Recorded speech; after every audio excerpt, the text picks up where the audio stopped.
इनके ऊपर ही करना, मैं स्टार्ट इन्हीं से करूंगा। नमस्कार दोस्तों, जिस तरीके से पाकिस्तान के सिंध इलाके में 13 साल की हिंदू बच्ची का धर्म परिवर्तन करने के बाद में निकाह करवा दिया गया, उसके बाद से ही सोशल मीडिया पर उसका वीडियो भी वायरल हुआ है और उसी को लेकर हिंदुस्तान में भी जबरदस्त तरीके से गुस्सा है। गुस्सा खास हिंदुस्तान के उस इलाके में जहां से लोगों की रिश्तेदारी सिंध में है। हम इस वक्त खड़े हैं बाड़मेर जिला मुख्यालय पर, जो पाक विस्थापित परिवार रहते हैं उनकी बस्ती में। हम लोगों ने जब इनसे पूछा और इन्होंने हमें बताया कि जिस तरीके से हिंदू जो बेटियां हैं उनके साथ में सिंध में अत्याचार हो रहा है, एक के बाद एक घटनाएं हो रही है, उसके बाद इन लोगों को यह डर सता रहा है क्योंकि इनकी रिश्तेदारी सीमा के उस पार सिंध में है और इसी को लेकर इन्हें जिस तरीके की जो घटनाएं हो रही है उसको लेकर काफी रोष है और यह यहां तक कि पाकिस्तान मुर्दाबाद के नारे भी लगा रहे हैं। हम जानते हैं कि जिस घटना हुई है उसके बाद में क्या सोचते हैं और इनके पास में वहां को लेकर क्या समाचार है और इन्हें इस बात की कितनी तकलीफ हो रही है क्योंकि इसके रिश्तेदार है। नरपत जी, जिस तरीके की घटना हुई है, कितना झकझोर देने वाली घटना है। सबसे पहले मैं बताना चाहूँगा पाकिस्तान मुर्दाबाद क्यों नारे लग रहे हैं, क्योंकि पाकिस्तान के अंदर जो हिंदू हमारे भाई रह रहे हैं उनके साथ आए दिन अत्याचार। आज 8 मार्च को 4 दिन पूर्व जो अंतर्राष्ट्रीय महिला दिवस, पूरे विश्व में महिला दिवस मनाया जा रहा था, उस दिन पाकिस्तान के अंदर हमारी बहन बेटियों को घर में घुसकर 8 साल 13 साल की बच्ची, 8 साल की बच्ची, 9 साल की बच्ची, कुल 37 बच्चियों को इन 4 महीनों के अंदर उठाकर लेके गए। उनका धर्म परिवर्तन करवाया गया। 50 साल 60 साल 70 साल के बुढ़े लोगों के साथ उनकी शादियां करवा दी गई। उस शर्मनाक हरकत और शर्मनाक चीज़ को देखते हुए हमारे लोगों के अंदर खून खोल गया है। हमारे रोंगटे खड़े हो रहे हैं कि किस प्रकार हमारे हिंदू भाइयों के साथ अत्याचार हो रहा है। उस अत्याचार को देखते हुए हमारी पाक विस्थापित जहाँ भी लोग बैठे हैं उनमें काफ़ी रोग है, काफ़ी परेशानी है, काफ़ी दुख है हमारे साथ, क्योंकि हमारे लोगों के साथ अत्याचार हो रहा है। हिंदुस्तान के अंदर भी हमारे यहाँ हिंदू मुसलमान सिख ईसाई सभी हम भाई बन के रहते हैं और वहाँ अल्पसंख्यक हिंदू है।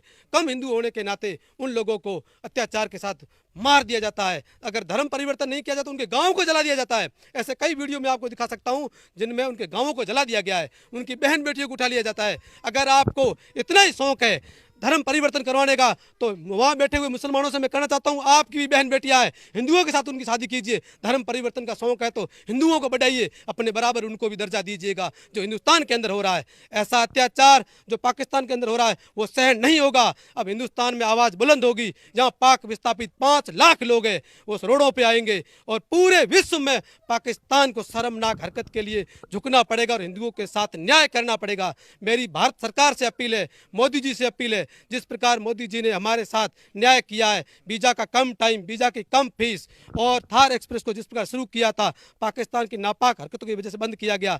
मेरी उनसे विनती है अगर थार एक्सप्रेस शुरू होती है तो लोग हमारे यहाँ पहुँचेंगे और अपनी बहन बेटियों की इज्जत बचा पाएंगे। इसलिए मैं पूरे मन से पूरे पाक विस्थापितों की तरफ से कहना चाहता हूं कि हो सकता है तो इस ट्रेन को शुरू किया जाए और इस भड़वे देश को दिखाया जाए कि हिंदुस्तान पहले भी मजबूत था, आज भी मजबूत है और मजबूत रहेगा। अच्छा नरपत सिंह जी, एक बात बताइए कि जब रिश्तेदारों से वहाँ बातचीत होती है, वहाँ पर आपके रिश्तेदार है, सभी लोगों के रिश्तेदार है, तो उनमें दिन ब दिन कितना खौफ बढ़ता जा रहा है। जिस तरीके की जो घटनाएं हो रही है उसके बाद में उन लोगों को कितनी असुरक्षित महसूस कर रहे हैं क्योंकि ट्रेन भी शुरू नहीं है।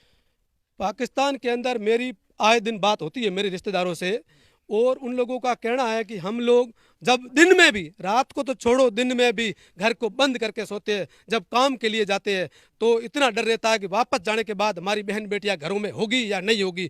इससे ज़्यादा डर मैं मानता हूं किसी भी चीज़ का नहीं हो सकता। मजदूरी करने के लिए उनको जाना ही पड़ता है, घर के अंदर बहन बेटियों को लोक लगा कर जाते हैं। इस प्रकार के वहाँ अत्याचार है, आए दिन गुंडागर्दी होती है और उन बहन बेटियों को उठा लिया जाता है। जबकि वहाँ की सरकार इतनी लाचार है, उस आवाम के आगे, उस मीडिया मुसलमानों के आगे इतनी लाचार है कि वो उन लोगों को गिरफ्तार भी नहीं कर सकती है। कराची के अंदर, हैदराबाद के अंदर जो शहर पाकिस्तान की बड़ी बड़ी सिटियाँ हैं वहाँ आए दिन ये देखिए 37 बच्चियों के मेरे पास लिस्ट है। ये देखिए मैं आपको ये मतलब उन चंद बच्चियों दिनों के का अंदर इनका ये कहना है कि ये जो बच्चियां हैं उनके साथ में इस तरीके की जो घटनाएं हुई है, सबसे बड़ी बात है कि इन लोगों में बहुत ही साहब आप भी पाकिस्तान विस्थापित हैं, हाँ। आए हैं, तो कितना दर्द होता है। दर्द बहुत ज्यादा होता है। हमारा अपना भाई सगा उधर बैठा है, ठीक।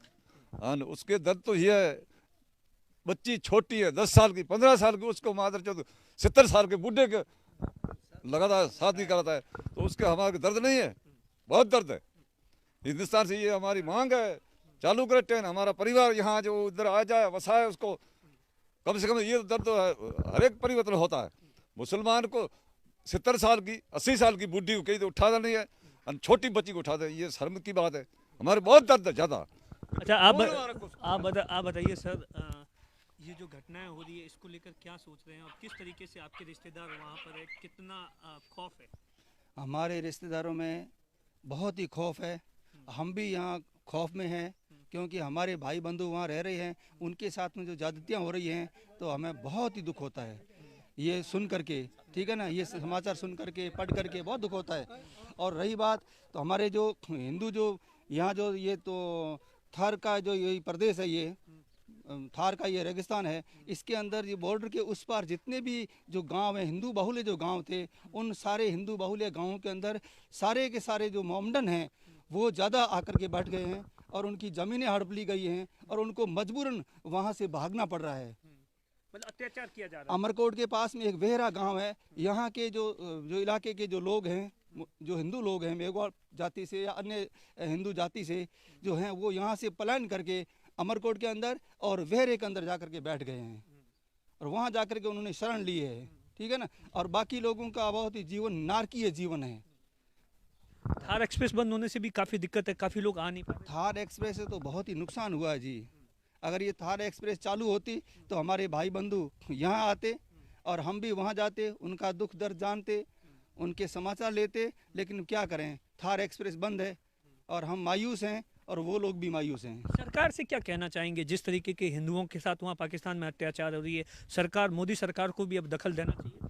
बिल्कुल अंतर्राष्ट्रीय स्तर पर इस बात को, इस मुद्दे को उठाया जाए और उनकी जो उनके साथ जो भी ज्यादतियाँ हो रही हैं, उनके साथ जो जुल्म हो रहे हैं, उनको ये उठाया जाए इस मसले को और इसका हल किया जाए, हल निकाला जाए।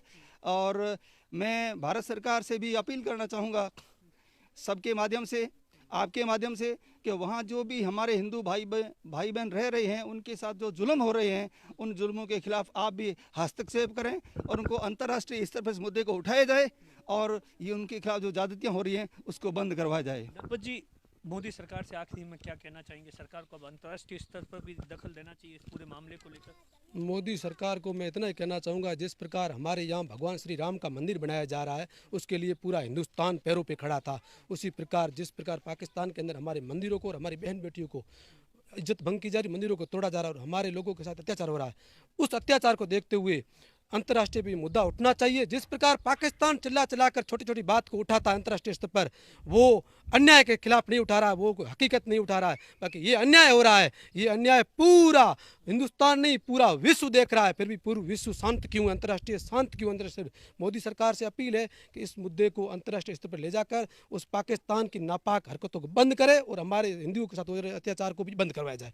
मतलब आप देखिए कि कितना गुस्सा है। गुस्सा इस बात का है कि जिस तरीके से पाकिस्तान के सिंध में हिंदुओं पर अत्याचार हो रहा है, अत्याचार वहां हो रहा है और लोगों में दर्द यहां पर है। जिस तरीके से आप देखिए किस तरीके से नारे लग रहे हैं पाकिस्तान मुर्दाबाद के, ये लोग चाहते हैं कि सरकार अब दखल दे। नरेंद्र मोदी जिंदाबाद, जय सिया राम, जय सिया राम। मोदी जी ये मुद्दा उठाओ अंतर्राष्ट्रीय स्तर पर, मोदी जी मुद्दा उठाओ अंतर्राष्ट्रीय स्तर पर, मोदी जी मुद्दा उठाओ अंतर्राष्ट्रीय स्तर पर, मोदी जी मुद्दा उठाओ अंतर्राष्ट्रीय स्तर पर। पाकिस्तान जुल्म बंद करो, बंद कर, बंद कर। पाकिस्तान ये जुल्म बंद कर, बंद कर, बंद कर। पाकिस्तान ये जुल्म बंद कर, बंद कर, बंद कर।